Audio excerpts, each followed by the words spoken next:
Bonjour et bienvenue pour cette nouvelle vidéo des 45 jours pour une santé durable. Nous continuons dans tout notre art de changer les rituels toxiques pour des rituels bénéfiques. Et aujourd'hui, j'aborde la question d'en finir avec le jugement et la culpabilité. Pour ceux qui ne me connaissent pas, je suis Maïti, sage-femme, coach de vie, danseuse, je dirais amoureuse de la vie. Et ouais, ça fait un moment que j'en ai fini avec le jugement et la culpabilité. Je peux vraiment en parler. Donc, le jugement, la culpabilité, c'est effectivement quelque chose qui nous prend beaucoup d'énergie, parfois, qui nous entraîne dans des... Ça fait partie des rituels toxiques. J'ai fait quelque chose et après je m'enferme dans cette culpabilité, dans le jugement, dans le dénigrement, dans tous ces espaces-là qui me ruinent quelque part. Et comme tous les rituels toxiques, c'est une spirale descendante qui nous aspire et nous engouffre vers des espaces plus ou moins profonds de lamentation, des espaces mortifères. Donc, ne plus me juger, ça va demander différentes choses. Ça va déjà demander que je puisse, à certains moments, me prendre dans mes bras et m'accueillir. Et m'accueillir comme je suis, en me disant que, oui, je suis dans la vie, et dans mon quotidien, et je me débrouille du mieux que je peux, à chaque fois, dans tout ce que je fais. Et que, voilà, j'en suis là où je suis. Et qu'en même temps, il y a plein d'espaces où je suis passée dans ma vie, des choses que j'ai accomplies, des endroits où je ne pensais pas pouvoir y arriver et où j'y suis arrivée. Donc il y a aussi de la valeur à l'intérieur de moi. Donc c'est important que je puisse m'accueillir avec là où j'en suis, c'est-à-dire juste mes limites, non pas ce qui me limite, mes croyances limitantes, mais non, mais juste j'en suis là aujourd'hui. Et c'est tout, j'ai pas besoin de chercher à me mettre vraiment au top, d'être parfaite et tout ça, parce qu'à ce moment-là, j'arrête pas, je peux pas y être. Si je vais trop vite, si je me mets la pression pour être parfaite, je ne peux pas. Donc comment est-ce que je peux m'aimer humaine, donc imparfaite? Et c'est ça qui est amusant, c'est parce qu'il y a des imperfections que je vais avoir envie d'avancer. Si j'étais parfaite, tout serait lisse. Donc c'est comment est-ce que je peux m'aimer comme je suis avec ce que j'ai fait. M'aimer avec ce que j'ai fait en tant que maman, en tant que mère, en tant qu'épouse, en tant que compagne, en tant que sage-femme, en tant que... Peu importe. Et là-dedans, il y a des pépites qui sont très précieuses et des choses effectivement où j'aurais bien aimé faire différemment. Mais justement, je vais pouvoir, parce que j'accueille ça, je vais pouvoir en tirer des leçons pour agir différemment. Donc déjà, pour arrêter de se juger, de culpabiliser, c'est de pouvoir se prendre dans les bras à ce moment-là, de pouvoir se donner de la valeur, reconnaître que nous avons de la valeur et petit à petit apprendre à nous ouvrir notre cœur à nous inconditionnellement. J'aurais tant aimé être aimée comme ça. Est-ce que au moins je peux moi m'aimer comme ça? Et puis après, ce que j'ai envie, c'est de vous raconter une histoire que je raconte souvent et que j'aime beaucoup, qui fait partie des petites histoires des Cheyennes, des Indiens d'Amérique. C'était un grand-père qui était avec son petit-fils. Ils étaient là, ils se promenaient, et le grand-père, à un moment, s'assied sur une souche d'arbre. Son petit-fils se met un peu plus bas. Et le grand-père est dans ses réflexions et il lui dit, tu sais, il y a deux loups à l'intérieur de tout homme, de tout être humain. Il y a deux loups. Il y a un loup noir et il y a un loup blanc. Puis garde le silence. Et le petit-fils lui dit, et qu'est-ce qu'ils font, le loup noir et le loup blanc? Le grand-père reprend ses réflexions. Le loup noir, il est vorace. Le loup noir, il est toujours aux aguets.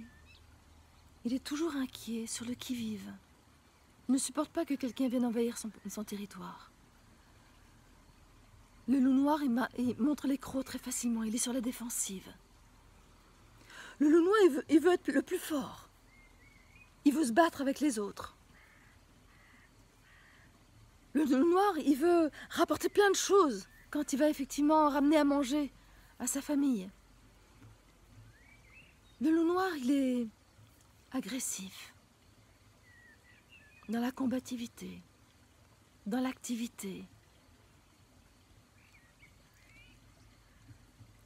Et le loup blanc est beaucoup plus calme. Le loup blanc a tous ses sens en éveil et il est silencieux. Il est là, il écoute sans être inquiet. Il sait qu'il peut courir. Il sait qu'il a une puissance. Il sait même qu'éventuellement il peut combattre, même s'il ne le souhaite pas. Quelque part, il est en lien avec tout ce qui l'entoure. Il y a une certaine harmonie à l'intérieur de lui. Et le petit-fils lui dit « Ok, d'accord, mais moi aussi je les ai, ces loups !» Ben oui, toi aussi tu les as, ces loups. Même si, pour l'instant, ce sont encore des bébés loups. Et alors, qu'est-ce que je fais avec mes loups? Qu'est-ce qu'ils font? Est-ce qu'ils s'entendent? Alors le grand-père sourit et lui dit « Ils s'entendent pas toujours. Des fois, c'est vraiment le loup noir. Très souvent, c'est le loup noir qui l'emporte. Et en même temps, celui qui va remporter à l'intérieur de toi, ça va être celui que tu nourris. Mais comment je les nourris? Ils ne mangent pas tous les deux de la viande? Non, pas les loups qui sont à l'intérieur de toi. Ça dépend de comment tu les nourris. Dire si tu attaches beaucoup d'importance à ce que tu fais mal, si tu te reproches d'avoir fait une bêtise, si tu t'en veux d'être tombé, si tu passes ton temps comme ça à en vouloir aux autres, à en vouloir à toi, à te juger, à culpabiliser à tous ces espaces-là, tu es en train de nourrir ton loup noir. Et le loup noir, il avale ça, il avale ça, et il avale ça, et il prend de l'ampleur, et il prend plus de place, plus de puissance. Alors que si tu nourris ton loup blanc, en repérant, waouh, là tu as couru là où tu étais tombé la dernière fois, et t'es passé. Ah, c'est génial! Même si peut-être tu as eu peur de tomber. Là, tu as rendu service à ta maman. C'est génial. Là, tu as réussi à monter une partie du tipi. Même si, effectivement, tu t'es pris la tête, qu'il y a des espaces où tu ne savais pas comment passer. Ça n'empêche que tu as contribué au fait de monter le tipi.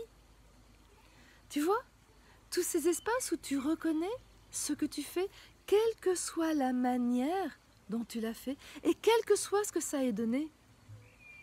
Il risque peu que tu aies monté le tipi, une partie du tipi, que tu aies apporté ta contribution, et que peut-être que ça n'a pas tenu. Peut-être que quelqu'un d'autre est passé derrière. C'est pas grave. Ce qui est important, c'est que tu as apporté ta contribution.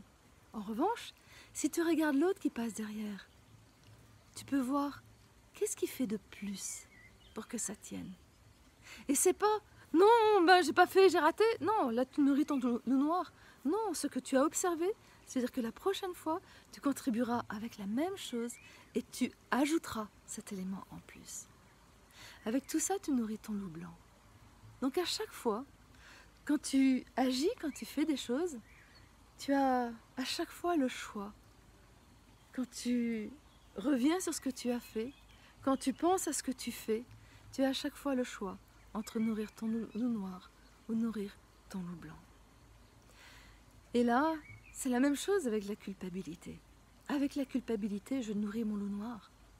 Et un jour, j'ai dit, non, je ne veux plus nourrir mon loup noir. Je ne veux plus être dans la culpabilité et dépenser toute cette énergie à nourrir quelque chose qui m'encombre, quelque chose que j'ai envie de changer à l'intérieur de moi. Et plus je le nourris, plus ça prend de la place. Je lui consacre du temps. Vous vous rendez bien compte? Si on consacre beaucoup d'attention à quelqu'un, il va se sentir reconnu, il prend plus d'assurance, des choses comme ça. Alors que si on l'ignore, et ça commence à fondre, à disparaître à l'intérieur de lui. Donc là, c'est la même chose avec votre loup noir et votre loup blanc. Donc, et ça va être déjà, c'est déjà un changement d'un rituel toxique à un rituel bénéfique. C'est qu'à chaque fois que vous vous jugez, à chaque fois que vous faites des reproches, à chaque fois que vous culpabilisez, ayez votre signe d'appel sur c'est quoi la première chose qui arrive et juste respirez, prenez-vous dans les bras et dites-vous c'est ok. Faites la paix avec vous-même. Je suis comme je suis, même si je peux et que j'ai envie de m'améliorer. Et déjà aimez-vous avec ça et avec ce que vous avez fait, comme vous l'avez fait. Et voyez, c'est pas juste voir le positif des choses. Non, c'est que même si ça a foiré, même si je me suis mise en colère, même si j'ai passé beaucoup de temps, même si, ça n'empêche que il y a quelque chose que j'ai fait. Il y a quelque chose que je peux repérer et en nourrir mon loup blanc. Donc ça, c'est vraiment un grand apprentissage de la vie. Pour moi, c'est presque une base. Donc voilà, vous avez maintenant 2 jours minimum, ça continuera après, pour cultiver votre loup blanc, pour repérer votre loup noir et cultiver votre loup blanc. Si cette vidéo vous a plu, like, c'est aussi un moyen de nourrir le loup blanc. C'est d'exprimer ce qui vous plaît. Et du coup, vous pouvez aussi vous poser la question, qu'est-ce qui m'a plu dans cette vidéo? Et ça va nourrir aussi votre loup blanc. Si vous avez envie de la partager, si elle vous a apporté quelque chose, eh ben, diffusez-la. Il y aura plein de loups noirs et de loups blancs, j'espère plein de loups blancs sur la surface de la Terre. Ça sera super. Si vous avez envie de suivre les autres vidéos, abonnez-vous à ma chaîne et allez voir sur la playlist 45 jours pour une santé durable toutes les vidéos précédentes parce qu'on approche petit à petit de la fin du changement des rituels et c'est bien que vous ayez toutes les 10 étapes. Si vous avez envie d'en savoir plus sur moi, allez sur mon blog naître-femme.com et laissez votre adresse, comme ça vous recevrez toutes les informations sur tout ce que je fais. Et je vous dis, amusez-vous avec votre loup noir et votre loup blanc. Les deux sont sympathiques. Donc n'en jetez pas un, non, aimez-les tous les deux. Et à tout bientôt, à dans 2 jours.